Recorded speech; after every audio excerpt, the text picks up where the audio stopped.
Malaking bahagi po ng ating working force ang hindi makakarating sa trabaho kung walang jeep.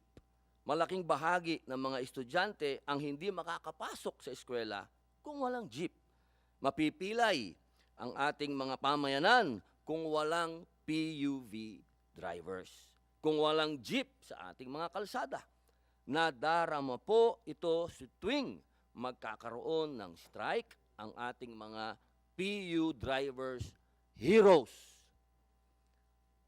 Sa paglulunsad po ng pamahalaan ng Public Utility Vehicle Modernization Program noong 2017, napakaganda po nito.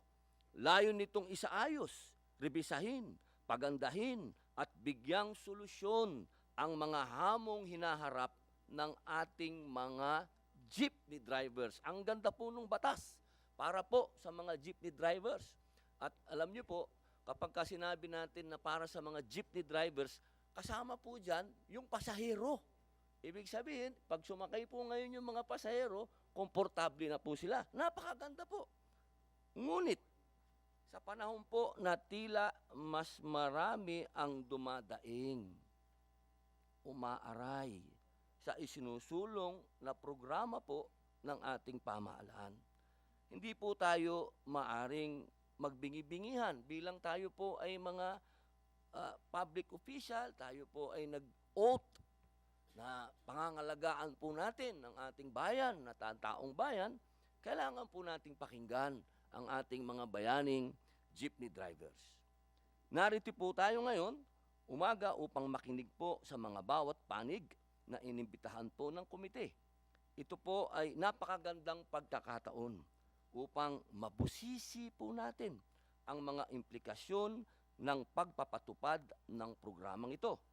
Katulad po ng sinabi ng dati pong chairman, ang amin pong isa ring idol, nananalaytay po ang pag-asa sa kanyang, dahil po sa kanyang ama, Fernando po Jr., ma'am.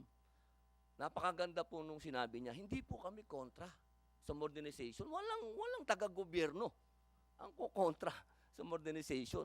Yun lamang po, yung pong sana, suportahan po natin yung local natin na gumagawa. Bago po natin bigyan ng importansya yung mga dayuhan, yung pong katulad po ng mga kilala na, bihasa na. Sa hulit-huli, hindi natin kailanman lilimutin ang ating layuning bigyang proteksyon higit sa sinuman ang ating mga maliliit na drivers. Yan po yung narinig ko kay Senator Raffy Tulfo, ang mga manggagawang Pilipino. Maraming salamat po.